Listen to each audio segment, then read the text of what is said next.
নূপুর, বলেন। তোরে একটা কথা অনেকদিন ধরে বলবো বলবো বলা হয় না। কি কথা? আমি জানি কথাটা বললে তুই মেনে নিবি না, কারণ তুই আমার বাড়ির কাজের মেয়ে, আমি তোর মনেই। কিন্তু কথাটা না বললে নয়। আচ্ছা বলেন, আপনি বলেন। জানিস নূপুর, তুই দিন দিন কেমন জানি আমার চোখে সুন্দরী হয়ে উঠছিস। এটা রহস্য কি রে? রহস্য কি? আচ্ছা, ম্যাডাম কি আপনার চেয়ে সুন্দর ছিল না? শোন, তোর ম্যাডাম যদি সুন্দরী থাকতো তাহলে তো আমি তোকে দেখতাম না।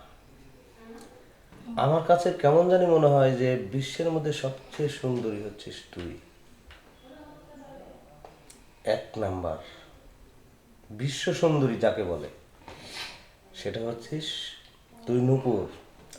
আসলে তোর ভাগ্যটা অত্যন্ত খারাপ, যার কারণে তুই কাজের মেয়ে।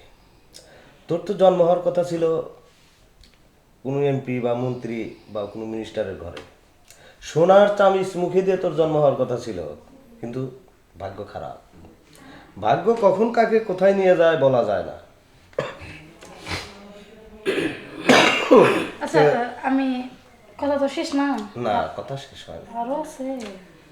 তো তুই যদি চাস তাহলে তোর ভাগ্যটা তুই পরিবর্তন করতে পারিস।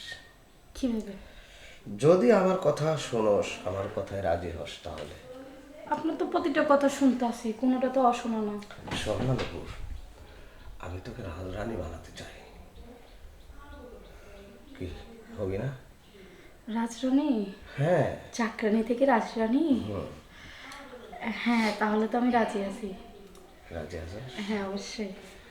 আসলে না, তুই খুব বুদ্ধিমতী, বুঝতে পেরেছিস? দেখ, আমি বলতে না বলতেই তুই রাজি হয়ে গেলি। কারণ তোর ভাগ্য প্রথমে খারাপ ছিল, এখন তোর ভাগ্যটা তুই নিজে চেঞ্জ করতে পারতেছিস, যার কারণে তুই কি করলি, রাজি হয়ে গেলি। তাহলে এদিকে আয় না। আসতে হবে?